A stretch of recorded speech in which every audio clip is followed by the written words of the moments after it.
We are the Gujarat Technological University. Since its inception over a decade ago, GTU has been empowering young and curating minds to realize their true potential. Over 4 lakh inspired students are enrolled with one of the premier academic universities in India. With more than 450 affiliated colleges in its fold operating across 5 zones of the state, GTU, the International Innovative University, your place to move forward.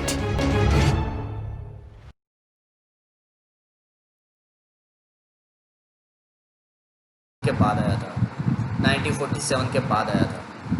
जो green revolution हम बात करते हैं वो 1947 के बाद आया था। उससे पहले एग्रीकल्चर रिवोल्यूशन हमारे देश में था ही नहीं। तो 1960 में आया, मतलब वहाँ हमने न्यू फार्मिंग टेक्निक और इन्वेशन स्टार्ट किया। किस तरह की न्यू फार्मिंग टेक्निक? हमने ट्रैक्टर यूज़ करना शुरू किया। यूरोप में ट्रैक्टर का यूज़ इस्तेमाल शुरू किया। इरिगेशन की नई नई टेक्निक आई। मतलब जो साइंटिफिक टेक्निक थी उसकी तरफ हम बढ़े। अब साइंटिफिक टेक्निक की तरफ बढ़ेंगे तो कम लेबर पे ज़्यादा प्रोडक्शन होगा, लेबर कम हो जाएगी। सोचो ना, अगर आप पूरा खेत आपको खेड़ना है, पूरे खेत में जोत करनी है, आपको वहाँ फार्मिंग करनी है, आपको पूरे दिन के 10 लेबर लग जाते हैं उसके अंदर। अब आप ट्रैक्टर लेके जाओ, 2 लेबर है, इनफ है जोत देके पूरा खेत। तो लेबर भी कम हो गए, आपकी इनकम भी वही, मतलब आपके जो लेबर 10 लेबर का खर्चा होगा वो भी बच रहा है, ऊपर से सेविंग हो रही है, प्रोडक्शन भी इंक्रीज हो रहा है। तो ये थर्ड एग्रीकल्चर रिवोल्यूशन था। अब ये इंडिया के डिफरेंट एग्रीकल्चर रेवोल्यूशन है। अब एग्रीकल्चर मतलब अब पहले सिर्फ फार्मिंग सारी इंक्लूड करते थे, अब इस एग्रीकल्चर में हम बहुत सारी चीज़ें इंक्लूड कर रहे हैं। जैसे ग्रीन रेवोल्यूशन मतलब एग्रीकल्चर प्रोडक्शन हुआ। ब्लू रेवोल्यूशन मतलब फिश प्रोडक्शन, हमने फिश प्रोडक्शन पे ध्यान दिया। वाइट रेवोल्यूशन मिल्क प्रोडक्शन पे ध्यान दिया। Red revolution tomato production, meat production. Colour के हिसाब से, ये सभी कलर के हिसाब से आपको सिंपल कलर याद रखने हैं। Round revolution potato, yellow revolution जो oil seed production, pink revolution poultry means आप चिकन, एग, इन लोगों का प्रोडक्शन, प्रॉन प्रोडक्शन। उसके बाद सिल्वर फाइबर रेवोल्यूशन मतलब cotton production. Golden fibre revolution मतलब जूट प्रोडक्शन। उसके बाद golden revolution horticulture, fruit, honey production. Horticulture मतलब फ्रूट, ये दोनों एक ही है, दोनों अलग अलग नहीं है। आप हॉर्टिकल्चर मतलब अलग मत करना। हॉर्टिकल्चर मतलब फ्रूट की फार्मिंग होती है, उसे हॉर्टिकल्चर कहते हैं हम लोग। उसके बाद ग्रीन रेवोल्यूशन इन इंडिया में ग्रीन रेवोल्यूशन जो देखिए, ये देखिए 1960 में आया, मतलब 1947 के बाद आया। अब इंडिया में ग्रीन रेवोल्यूशन लाने की सबसे बड़ी कंडीशन क्या थी पता है? कि उस वक्त इंडिया में फूड था ही नहीं। इंडिया फूड क्राइसिस से गुजर रहा था उस वक्त 1947 के बाद। इंडिया, आप सोचिए, इंडिया एग्रीकल्चर प्रोडक्शन है, फूड क्यों नहीं था? अरे नहीं था मेरे भाई, सिंपल है, समझाता हूँ, सुनो। अब फूड नहीं था क्योंकि उस वक्त 1947 में ब्रिटिशर राज थे। तो ब्रिटिशर्स क्या करते थे? हमारे फार्मर पे प्रेशर डालते थे कि आपको कौन से प्लांट करने, वो हम बताए कि वही प्लांट आप अपने खेत में करोगे। तो वो लोग कौन से करवाते? इंडिगो करवाते थे, नील की खेती, इंडिगो नील की खेती। उसके बाद कॉटन, उसके बाद दूसरा होता है अपना अफीम, ड्रग्स। इनकी खेती, इनकी फार्मिंग भी ब्रिटिशर्स हमारे फार्मर से करवाते थे। मैक्सिमम इन 3 की होती थी। चौथी होती थी टी फार्मिंग, आसाम के ऊपर वहाँ। मतलब हमारे किसान को वो लोग फूड प्रोडक्ट करने ही नहीं देते थे। ये चारों जो प्रोडक्शन है ना, उसके बारे में बाद में बात करते कि ये क्यों ये 4 प्रोडक्शन ही करवाते थे, बाकी के नहीं। तो फूड तो था ही नहीं उस वक्त, मतलब हम अनाज या कुछ और कठोर वो सब उगाते ही नहीं थे, उसकी प्लांटेशन ही नहीं करते थे। तो फूड क्राइसिस तो आनी ही थी। तो उस फूड क्राइसिस से गुजरने के लिए हमने क्या किया कि मॉडर्न मेथड और मॉडर्न टेक्नोलॉजी के ऊपर ध्यान दिया। पहला था high yielding variety seed, HYS seed, उसकी तरफ हमने ध्यान दिया। ये हाई यील्डिंग वैरायटी सीड है, मतलब ऐसे सीड जो कम पानी में कम फर्टिलाइजर के साथ हमारे कम लैंड पे ज़्यादा प्रोडक्शन करे, इस तरह की फार्मिंग होती थी। उस तरह के सीड बनाए गए थे, वो जेनेटिकली सीड ऐसे डेवलप किए गए थे। नेक्स्ट है ट्रैक्टर का इस्तेमाल, इरिगेशन फैसिलिटीज आई, पेस्टिसाइड और फर्टिलाइज़र का इस्तेमाल हमने सीख लिया। और ये सब करने के लिए Indian genetics M S Swaminathan, ये नाम याद रखिएगा क्योंकि अभी मॉक एमसीक्यू में आपको पूछे जा सकते हैं। एम एस स्वामीनाथन, जिसे ग्रीन रेवोल्यूशन का फादर कहा जाता है, एम एस स्वामीनाथन, वो लाए थे ग्रीन रेवोल्यूशन को इंडिया में। अब ये ग्रीन रेवोल्यूशन एज पर हमें सिर्फ पंजाब, हरियाणा और यूपी में देखने को मिला। वहीं पे क्यों? पंजाब, हरियाणा और यूपी, वहीं पे क्यों? याद है ना, पंजाब में वो की तरफ 5 नदियाँ हमारी सतलुज, बियास, चेनाब, उसके बाद इंडस, ये 5 नदियाँ पंजाब में है। पंजाब, हरियाणा, यूपी, यानी ये उन जगहों पे हमें आसानी से वाटर अवेलेबल नहीं मिलेगी, तो वहाँ आसानी से ये ग्रीन रेवोल्यूशन स्टार्ट हो गया। बाकी की जगहों पे वो नहीं हो पाए। उसके भी कारण है कि वहाँ क्यों नहीं हो पाया, वो भी हम बात करेंगे। तो उसके जो मेन एम थे वो प्रोड्यूस मोर फ्रॉम लेस, मतलब एक से डालो और बहुत ज़्यादा प्रोड्यूस करो, कम लैंड पे लेस पेस्टिसाइड डालने पे और लेस वाटर के साथ हमें मोर प्रोड्यूस करना था। ये मेन एम था। मेन एरिया क्या था को बेटर डिसीज क्रॉप, मतलब क्रॉप आप जो प्लांटेशन कर रहे हो उसमें डिसीज कम लगे, सॉइल हेल्थ अच्छी हो, केमिकल फर्टिलाइजर्स के बगैर हम सॉइल हेल्थ इंक्रीज करें। पेस्ट मतलब अगर कोई कीटाणु अटैक करता है तो वो अटैक कम हो, कोई इंसेक्ट अटैक ना करे, उस तरह की डैमेज कंडीशन हम बनाए। अब प्रॉब्लम था ग्रीन रेवोल्यूशन पे, कई सारे प्रॉब्लम आए, तो वो थे फ्रीक्वेंट फेमाइंस। फेमाइंस का मतलब होता है कि अकाल। रेगुलर अकाल पड़ रहा था हमारे देश में। जब ब्रिटिशर्स ने हमारे देश को छोड़ा था उसके बाद भी अकाल पड़ रहे थे, रेगुलर अकाल थे। उसकी वजह से दूसरे स्टेट ये ग्रीन रेवोल्यूशन की तरफ नहीं पहुंच पाए। लेक ऑफ फाइनेंस भी था। अब आप ही सोचो, किसान को अगर ट्रैक्टर खरीदना हो तो फाइनेंस कहाँ से करेगा वो? अगर कोई इरिगेशन फैसिलिटी लानी हो तो कहाँ से लाएगा वो? तो फाइनेंस भी नहीं था किसान के पास। सेल्फ सफिशेंसी नहीं थी किसान के पास, सेल्फ सफिशेंसी बिल्कुल नहीं थी, क्योंकि फार्मर की ज़्यादातर उनकी जो भी इन्वेस्टमेंट जो भी सेविंग होती थी वो ब्रिटिशर्स लेके चले जाते थे। अब जब देश आज़ाद हुआ तो उन लोगों ने थोड़ा दिया कि अच्छा हमने आपसे इतना लूटा था आपको वापस दे रहे हैं, दिया था उन लोगों ने? कुछ नहीं। असल में हमने पाकिस्तान को दिया था पैसा कि आपके पास कुछ नहीं, आप पैसा रखो। हमारा देश आज़ाद हुआ उसके बाद ब्रिटिशर ने सारा हाथ ऊपर कर दिए थे, मतलब हमारे पास कुछ नहीं था, हमारे पास ज़ीरो था। ज़ीरो से आज हम कहाँ पे हैं देखिए। उस कंडीशन में हमने ग्रीन रेवोल्यूशन स्टार्ट किया, इंडस्ट्रियल रेवोल्यूशन स्टार्ट किया। आज हमारी इकोनॉमी स्टेबल है गाइस, ज़ीरो से स्टार्ट करके स्टेबल पर लेके आए हैं। 75 years, in the 75 years, imagine, just in the 75 years हमारे देश की पॉलिसी बहुत स्ट्रांग है। बस पब्लिक थोड़ी समझ जाए ना तो हम और ऊपर जा सकते हैं। चलिए, ये तो टॉपिक के बाहर की बात हुई, ये इन सब पे बात करने की ज़रूरत नहीं है।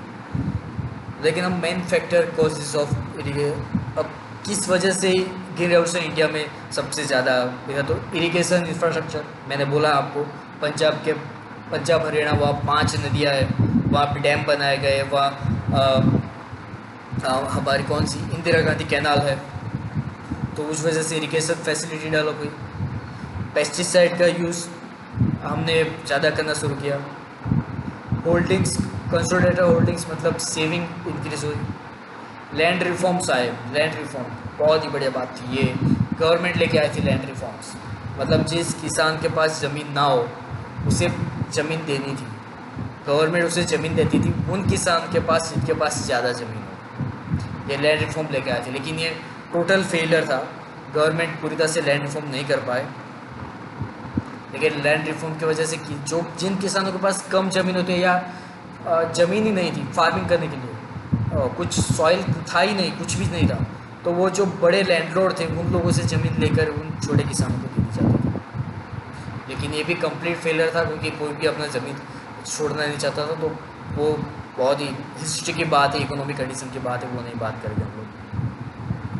रूरल इंफ्रास्ट्रक्चर डेवलप हुआ, सीधी बात है, फार्मिंग में इरिगेशन फैसिलिटीज़ डेवलप करने के लिए आपको इंफ्रास्ट्रक्चर डेवलप करना पड़ेगा। और रूरल मतलब विलेज का इंफ्रास्ट्रक्चर डेवलप हुआ। एग्रीकल्चर क्रेडिट इंक्रीज हुई, मतलब अब प्रोडक्शन इंक्रीज होगा तो मार्केट में भी जाएगा और एग्रीकल्चर क्रेडिट भी इंक्रीज होगी। केमिकल फर्टिलाइजर का इस्तेमाल हुआ। अब एक और स्प्रिंकल और ड्रिप इरिगेशन सिस्टम का यूज़ अब इंक्रीज कर रहे हैं हम लोग। एडवांस मशीनरी का भी यूज़ हो रहा है। उसकी कुछ बैड इफेक्ट की बात करें तो इंडियन इकोनॉमी की सोवरेनिटी, इंडियन इकोनॉमी इतनी ज़्यादा वास्ट नहीं थी। जो पहले ही बोला था, इंडियन इकोनॉमी बहुत ही रेयर कंडीशन में स्टेबल थी उस वक्त, तो वो और ज़्यादा डैमेज हुई इस एग्रीकल्चर रिवोल्यूशन। क्योंकि ये एग्रीकल्चर रिवोल्यूशन, ग्रीन रिवोल्यूशन पूरे इंडिया को कास्ट करके बनाया गया था, लेकिन सिर्फ हुआ कहाँ पे? पंजाब, हरियाणा, यूपी। बाकी का कहीं भी जितना भी पैसा गवर्नमेंट लगाया कुछ नहीं हुआ। इंडियन इकोनॉमी का पूरा फेलियर था वो ग्रीन रिवोल्यूशन। एनवायरमेंटल डैमेज हुआ, एनवायरमेंट डैमेज हुआ क्योंकि अब फार्मर के पास भले ही आप बोलो कि यार चलो प्रोडक्शन ज़्यादा हो रहा है, लेकिन उन लोगों ने पेस्टिसाइड और फर्टिलाइज़र का इस्तेमाल इंक्रीज़ कर दिया। पेस्टिसाइड और फर्टिलाइज़र का इंक्रीज़ कर दिया, इसलिए एनवायरमेंट भी डैमेज हुआ। उसके ऊपर एक और चीज़ थी, उन लोगों ने कैनाल्स बनाई, कैनाल्स वहाँ डोड़ाई जहाँ कभी पानी गया ही नहीं था, जहाँ कभी पानी था ही नहीं वहाँ पे आज पानी जा रहा था। आप लोग सोचे ये अच्छी बात है, लेकिन वो पानी ज़मीन के अंदर गया, ज़मीन के अंदर वो एब्जॉर्ब हुआ। एब्जॉर्ब होने के बाद ज़मीन के अंदर जो मिनरल्स थे, जिसमें सबसे ज़्यादा मिनरल्स था सॉल्ट, वो सॉल्ट उस पानी में मिक्स हुआ और वो पानी जब इवापोरेट हुआ, मतलब कि जो पानी अब ज़मीन के अंदर एब्जॉर्ब हुआ था, स्टोर हुआ था, वो इवापोरेट हुआ, तो वो अपने साथ वो सॉल्ट को ऊपर लेके आ गया। मतलब जो सॉल्ट ज़मीन के अंदर दबाए हुए थे, मतलब ज़मीन के लेवल के नीचे थे, वो ज़मीन के ऊपर आ गए। समझ में आ रहा है?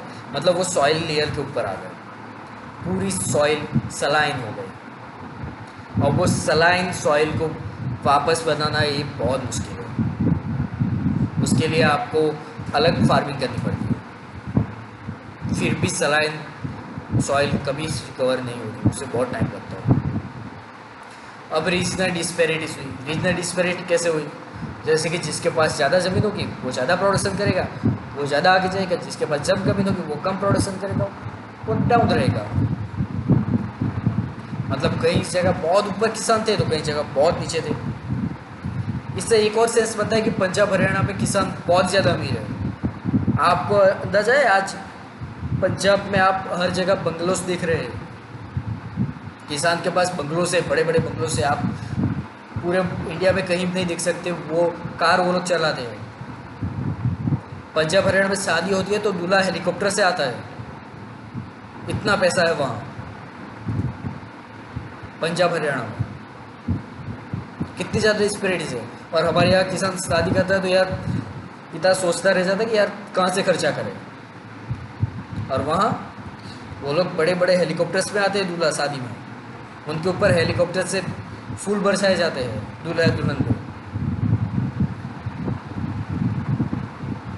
तो ये रीजनल डिस्पैरिटी भी हमारे यहाँ देखने को मिली। अब बात करें इंडस्ट्रियल रेवोल्यूशन की। अब industrial revolution, first industrial revolution हमने कहा 1760 में आया, वो भी यूरोप और यूनाइटेड स्टेट में।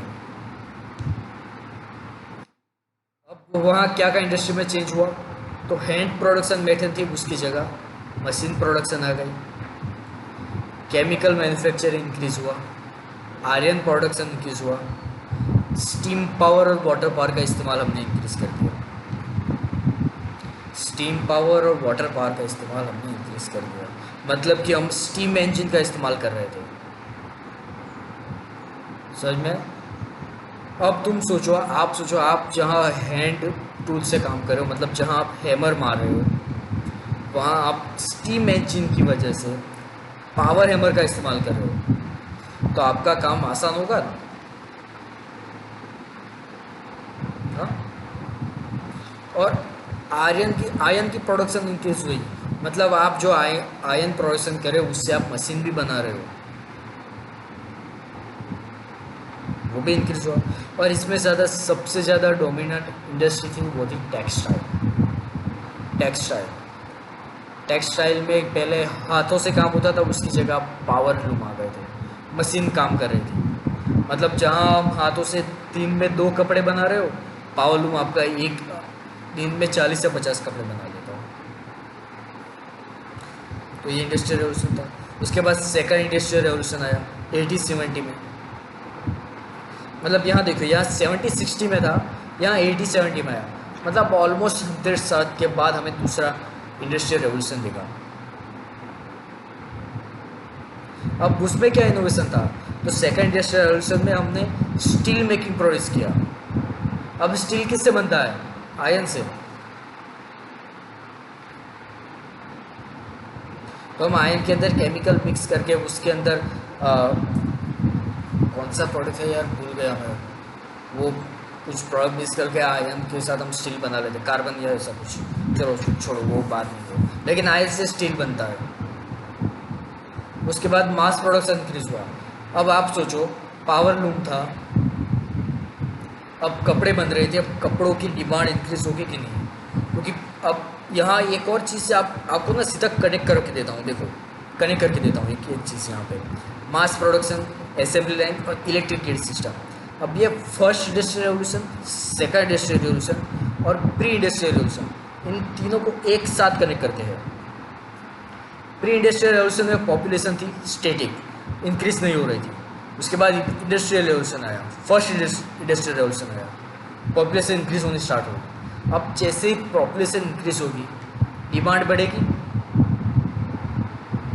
आपकी डिमांड इंक्रीज होगी। अब डिमांड इंक्रीज हो रही है, मतलब आप जो फैक्ट्री काम करे उसे मास प्रोडक्शन करना होगा। मतलब एक दिन में 20 की जगह वो 40-50 प्रोड्यूस करनी होगी उसे, क्योंकि पॉपुलेशन बढ़ रही है। जो प्री इंडस्ट्रियल रेवोल्यूशन में स्टेटिक थी, वो फर्स्ट इंडस्ट्रियल रेवोल्यूशन और सेकंड इंडस्ट्रियल रेवोल्यूशन में इंक्रीज हो रही है। अब पॉपुलेशन इंक्रीज हो रही है, मतलब डिमांड बढ़ रही है। अब डिमांड बढ़ रही है, मतलब इंडस्ट्री को मास प्रोडक्शन करना होगा। अब मास प्रोडक्शन करने के लिए क्या लाना होगा? Assembly line. समझे? असेंबली लाइन क्या है? असेंबली लाइन बहुत ही सिंपल है। आप कई सारी फैक्ट्रीज पे देखते हो कि एक लाइन चलती रहती है असेंबली की तरह, और वर्कर उस पर काम करते रहते हैं। एक ही लाइन में पूरा काम होता है, असेंबली लाइन। ये सबसे पहले BMW कंपनी ने बनाई थी असेंबली लाइन। वो पूरे 1 मिनट में 1 कार बाहर निकलती थी BMW उस वक्त, क्योंकि डिमांड थी कार्स की उस वक्त। तो समझ में आया? प्री इंडस्ट्रियल रेवोल्यूशन के बाद ये फर्स्ट इंडस्ट्रियल रेवोल्यूशन आया, उसके बाद सेकंड इंडस्ट्रियल रेवोल्यूशन आया। ये तीनों को कनेक्ट किया हम लोगों ने पॉपुलेशन से। पहले पॉपुलेशन स्टेटिक थी, इंडस्ट्रियल रेवोल्यूशन के आने की वजह से पॉपुलेशन इंक्रीज़ हुई। इंडस्ट्रियल रेवोल्यूशन आया, पॉपुलेशन कैसे इंक्रीज़ होती है? बहुत सिंपल है। इंडस्ट्रियल रेवोल्यूशन आया, लोग घर सिटीज़ में रहने लगे, हेल्थ इंक्रीज़ हो गई, मतलब जो डेथ रेट थी वो कम हो गई, तो पॉपुलेशन इंक्रीज़ होगी। पॉपुलेशन इंक्रीज़ होगी मतलब डिमांड इंक्रीज़ होगी, डिमांड इंक्रीज़ होगी मतलब अब फैक्ट्री को मास प्रोडक्शन करना होगा, और मास प्रोडक्शन करने के लिए उन लोगों ने असेंबली लाइन इंट्रोड्यूस की। ये सेकंड इंडस्ट्रियल रेवोल्यूशन था। अब फर्स्ट और सेकंड इंडस्ट्रियल रेवोल्यूशन में कुछ टेक्नोलॉजीज डेवलप हुई, जैसे टेक्सटाइल की बात की जाए, जैसे कॉटन स्पिनिंग।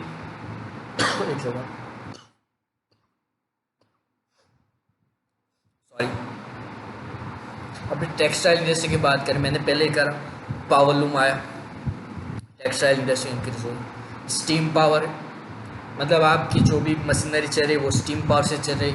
रोटरी मोशन का इस्तेमाल हम सीख चुके हैं। मशीन टूल इन्वेस्ट हुए, मतलब हमारे पास स्टीम पावर है, हम रोटरी से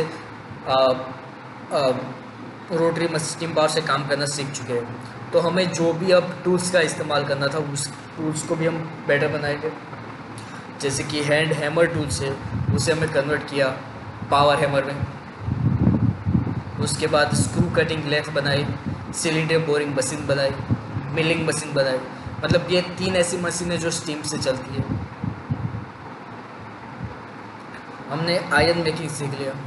देखिए यहाँ लिखा है कॉक फॉर चारकोल। चारकोल का इस्तेमाल हम करके आयरन और वॉट आयरन बनाते थे। अब जो आयरन बन रहा है उस आयरन से हम मशीनरी बनाएंगे, उस मशीन को स्टीम पावर से जनरेट करेंगे। वो मशीन चलेगी तो आपको प्रोड्यूसन देगी। सब एक साथ कनेक्टेड है, बस कनेक्ट करते जाओ, आप लोग आसानी से इसका वो निकाल देंगे। अब यह इंडस्ट्रियलाइजेशन इन कॉलोनियल पीरियड। अब यहाँ कॉलोनियल पीरियड का मतलब होता है कि हमारा इंडिया की बात कर रहा हूँ मैं यहाँ पर। कॉलोनियल पीरियड मतलब देश कहीं और है, उसकी सत्ता कहीं और है, लेकिन वो रूल कहीं और कर रही है। ब्रिटेन की बात कर जाए तो वो ब्रिटेन की रानी यूके में बैठी हुई है, वो लंदन में बैठी हुई है, वो वहाँ से हमारे देश को कंट्रोल कर रही है। मतलब उसे कॉलोनियल पीरियड कहा जाता है। मतलब कॉलोनियल रूल करते थे हम लोगों को, और सिर्फ इंडिया